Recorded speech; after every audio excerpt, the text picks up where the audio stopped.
right, hey Stolman, we're back again in Monkey Lake Campground inside of the Kenmore State Forest, and we're back here talking baseball in the Northwoods. And today we got a couple more guests.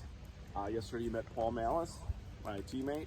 Well, we got two more teammates here. We got Eric Belter, we got Matt Cook over here, and today we're talking about how we can make sure that any kind of mistakes we have in the game don't affect us throughout the entire game, so that we can get back out there and make the next play or have the next at bat go well. And how do we keep our minds right so that one mistake does not affect our entire game? So that's really what the topic is of today. And as we've talked about over the course of last season, mistakes happen. Not every time that we go on the diamond are we going to make every play, and every time we go to the next at bat are we going to get a hit or get on base. It doesn't happen. So we have to expect that. But when things don't go our way, how do we keep our heads up, and how do our teammates keep us also in the game with positive energy? So, Paulie, would you like to talk about that and how you go through that if you have a mistake happen? Like, what do you go through for the next at bat or getting back out there in the field? Yeah, as we were just saying, like you guys said, I make mistakes, so we all know that. I mean, we definitely all make mistakes, but I think like the biggest thing is it's a team game, so trying to remember that you're a part of the team. You know, like you can't win the game. Nobody on your team individually can win the game, and so therefore you should also remember that you can't lose the game, you know, individually either. You're just one piece of the team, and you can only control the opportunities that come your way, and trying to make the most of them. And as long as you're trying to do those things, then you need to be comfortable in the effort that you make, but just realizing that you're one piece of the puzzle. So whether you succeed or fail, you have to look at, you know, your teammates, their successes and failures too, and pick each other up, because you're all just one piece of the greater good. So, Matt, what do you think about how the game can go, and you know, if something goes wrong, maybe a play that you could have made, you feel bad about it? Like, how do you keep your mind right for the next couple innings? Well, what I try to do when I make an error, which is frequent, is I try to, kind of like what Paul said, realize, you know, you're just part of the team, and everybody does have that, you know, so try to go easy on yourself and try to kind of have self-talk towards yourself that you would have with your teammate. You know, try to pick yourself up, you know, in the same way that maybe Paul might say to you, you know? Right. And I think that's really important, you know, and then try to stay in the moment, you know, going forward, you know, like this is a new play now, new pitch, and focus on that instead of, you know, staying where you are, Right. you know, and just keeping a focus on now, you know, instead of staying in the past. Right. It's a new play, new inning. All new of inning, yes, yeah. And you dwell. And trying to have positive self-talk towards yourself, and you know, try to have some grace with yourself the same way you would with a teammate. When you dwell, that's when you make more mistakes. Yeah, yep. Just not let it snowball. Right. You know. Right. So when you're down like that, the ball always finds you. yeah, That's If you true. stay down, it's gonna find you. It's two times, when you're down on yourself or when you first get in the game. Those are the two times the ball finds you. I think that's like so important too, because like it's so easy to let it snowball on you. Yeah. And feel like, I think the natural thought is like, oh, I make a mistake, like I let the team down, I'm not good. But like your mind just goes there for some reason, when in reality, again, it was one opportunity of how many ever that you may have in the game. Out of, you know, if you're playing 7 innings, you got 21 outs, like that's just one play, you know.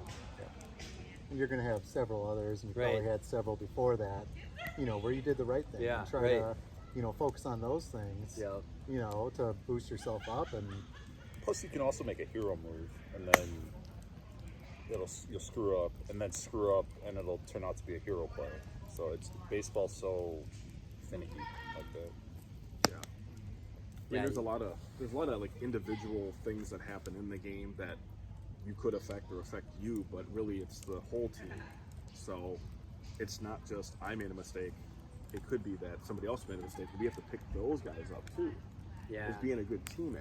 So it's like we have to be right. aware of that.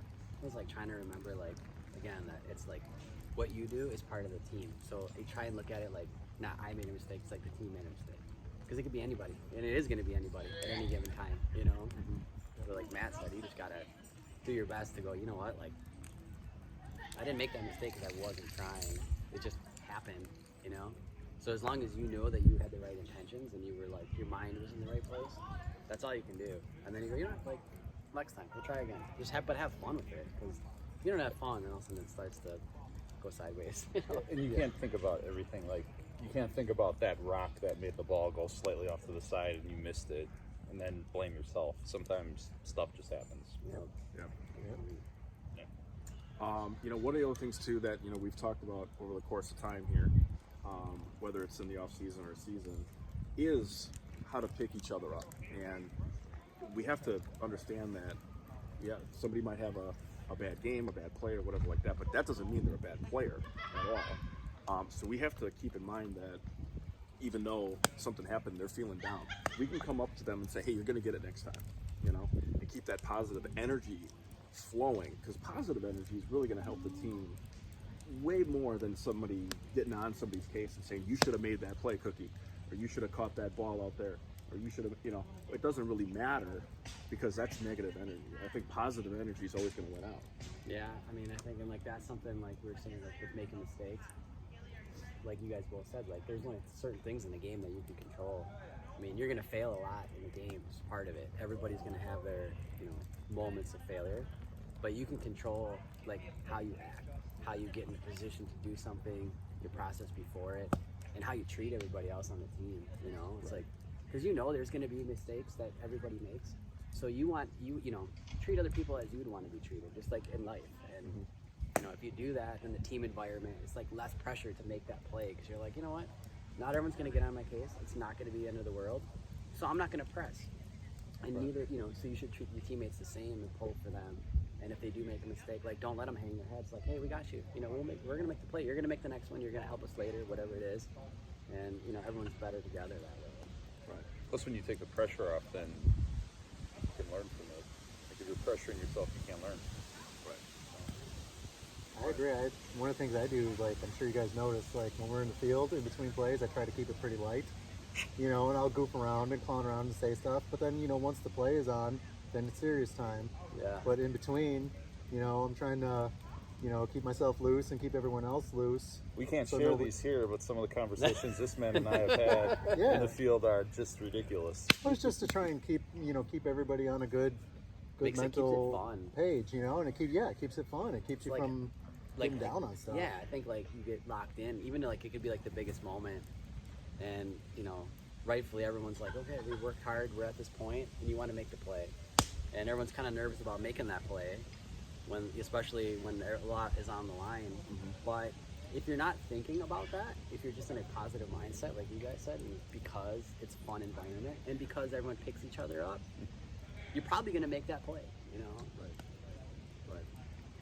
And I think, I mean, again, talking 9-year-olds, 10-year-olds, we have a learning of how to deal with failure. And baseball is a game of failure. The best players in the league are, you know, striking out or, you know, not getting a hit 70, 75% of the time. So, you know, one of the things that we talk about is understanding that it's not going to happen all the time, but that's okay. That's okay to learn that. But, like, how do we deal with failure if we don't know how to deal with it right now? Like, what kind of tips could you give, you know, a kid that's like an 8, 9-year-old that maybe, you know, just understanding that this is a game where you're going to fail sometimes? Make a joke about yourself. I always, whenever I screw up, I always make a self-deprecating joke, and then, I mean, sorry, 8 or 9 years old, but you control the narrative. Then everyone else laughs, and then you feel like the pressure's off. And I think like understanding, or trying to have an understanding for yourself and like amongst the team of like, what is failure, you know?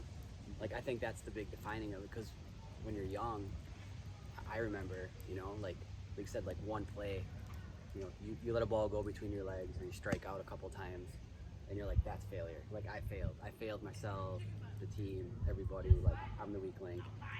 That's what you like used as the guide rule, is failure.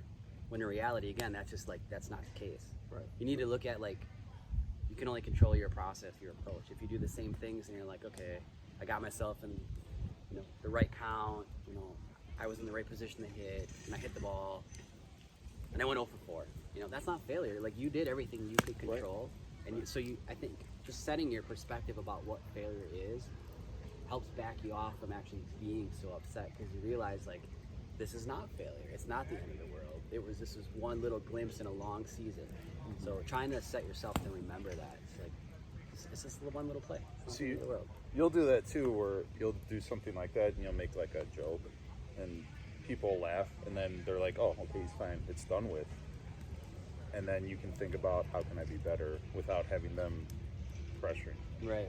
So, and that there's that as well, where it's just humor can heal all, and then you can analyze it in your own time.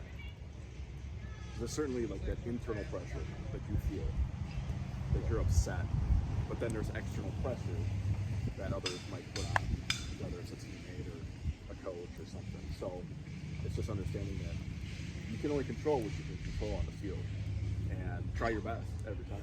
If you can get rid of one of those internal or external, it's so much better, because then it Play helps. free It helps and- you focus. Yeah, you play know. free. It's hard to play tight. Like you can have people that are like fantastic in practice, like the best player you've ever seen, and then like the game comes around and they like just can't do it. They lock up. 'Cause they put too much pressure on themselves. 'Cause no one else is putting that pressure on you. You might think they are. Like, oh, everyone's counting on you. It's like, no one's counting on anyone else on the team any more than the other player.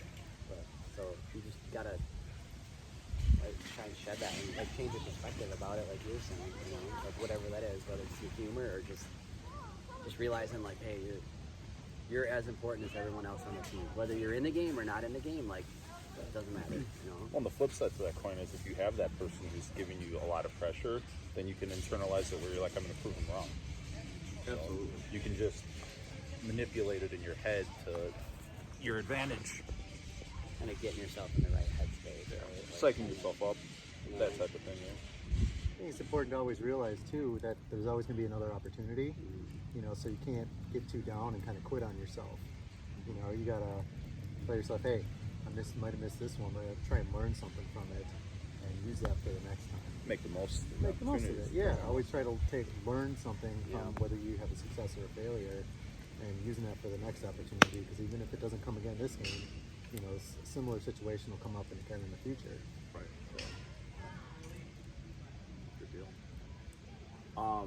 Well, as we wrap up, any last advice for maybe a player that's maybe struggling right now? Just, what would you say to somebody like, hey, next game, you're gonna have the right mindset to go back there, and you're gonna have another opportunity to do something really good. What would you say? I mean, just like Matt said, it's like you're gonna have more opportunities. So if you had one bad game in your eyes, or you didn't like the way you felt after that game, you didn't think you played well, Matt said you'd have another opportunity, to go ahead and just gotta reset yourself. All right, like didn't go the way I wanted to. What went wrong? What do I need to do? How could I maybe change my approach? And try and have fun with it, because when you are, like we've been talking about this whole time, when you feel pressure, put pressure on yourself, you're gonna play tight. You're not gonna be free. If you're having a good time and you're having fun, having some jokes with guys on the team, you're not really, you're kind of muscle memory at that point. It's like you're locked in and you're going through the process, but not tightly. You can actually you play the game to have fun, be competitive and have fun. But that's what you should always go back to, and that's gonna get you out of a slump. It's just like not overthinking it, enjoying yourself. So. Yeah. Anything else, guys? Would you like to say? yeah, I think try to understand what your role is on the team, and try to have fun, like Paul said, and try to do what you're good at, and try and do it as hard as you can. Like swing for the fence. Know you're gonna succeed sometimes, you're gonna fail sometimes, but you succeed 1 out of 3 times. That's pretty good. It's pretty good. So don't be afraid to give it your all. Swing hard in case you hit it. Yes, yeah, absolutely. And Yeah. once you start to do that, and it'll free you up a little bit mentally, Yeah. and you might have more success then. Right. Instead of trying to, be all locked up and tense about it, and Right. Which will happen too. Yeah. You'll be locked up intense. And Yeah. Just realize it. That's too, is like those opportunities, they don't last forever, so enjoy it. That's why I think it's just so important to you're gonna fail, like we were saying, you're gonna fail so much, but you have to enjoy kind of a failure Yeah. sometimes, you know, and realize like Just be happy you're not our age. no, that too. My age specifically is the oldest. Sometimes you look dumb out there. You just gotta wear it. You know, Realize you just, won't be the only one in that situation. You haven't been, and you won't be, and Yeah. you know. But you're doing it because you like it, you know. And I think that's what it is. And as long as you enjoy it, eventually all that other stuff comes, you know. But hard to things remember sometimes, so remember that. All right, guys. So you heard it here from my friends and my teammates that I've played with for a long time. A different perspective of what it's like on the diamond, what we can do to keep a positive vibe out there, whether it's ourselves or picking up a teammate. One game does not make a season. One season does not make a player. There's a lot we can do to get better. And as we get into the off season here, we're going to really work on this stuff. So thank you, boys, so much for doing this. Go Stoneman. We'll talk to you guys soon. Good luck, fellas. Good luck.